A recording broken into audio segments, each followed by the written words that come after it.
और अब विश्व विनाशक खबरों के लिए देखिए वर्ल्ड वॉर टॉप 9।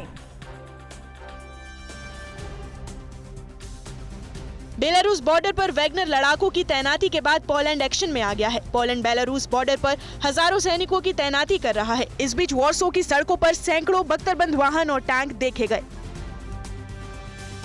रूस यूक्रेन जंग के बीच सर्बिया के राष्ट्रपति अलेक्जेंडर वुसिच ने बड़ा बयान दिया है। वुसिच ने कहा है, यूक्रेन में पश्चिमी देशों के मिल रहे हथियार बर्बाद हो रहे हैं। यूक्रेन को रूस के खिलाफ वेस्ट से मिल रही मदद नाकाफी है। दोनों देशों को शांति वार्ता की पहल करनी चाहिए।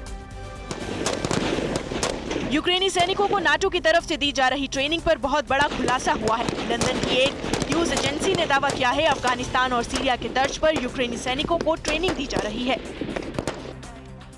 बैटल ग्राउंड में यूक्रेनी सैनिकों को हथियारों की कमी न पड़ जाए, इसके लिए जेलेंस्की लगातार पश्चिमी देशों से घातक हथियारों की मांग कर रहे हैं। जेलेंस्की ने ब्रिटिश जनरल से चर्चा कर और हथियार देने की मांग की है। इसके साथ ही यूक्रेनी पीएमओ हेड ने अमेरिकी रक्षा मंत्री से वॉर की रणनीति पर चर्चा की।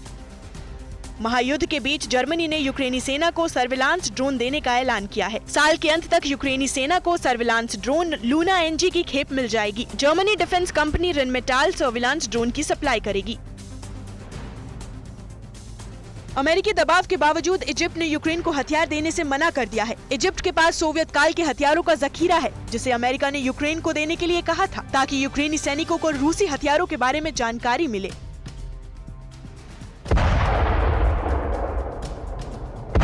रूस यूक्रेन के बीच हो रही जंग में तुर्की ने यूरोप को गुपचुप तरीके से क्लस्टर बम सप्लाई किया है। रूसी मीडिया ने इसका खुलासा करते हुए कहा है कि यूक्रेन में मिले क्लस्टर बम पर MKE के निशान मिले हैं। ग्लोबल टेंशन के बीच अजरबैजान आर्मेनिया सीमा पर एक बार फिर से तनाव बढ़ गया है। आर्मेनिया ने अजरबैजान से लगी सीमा पर अपने सैनिकों और हथियारों को जमा करना शुरू कर दिया है।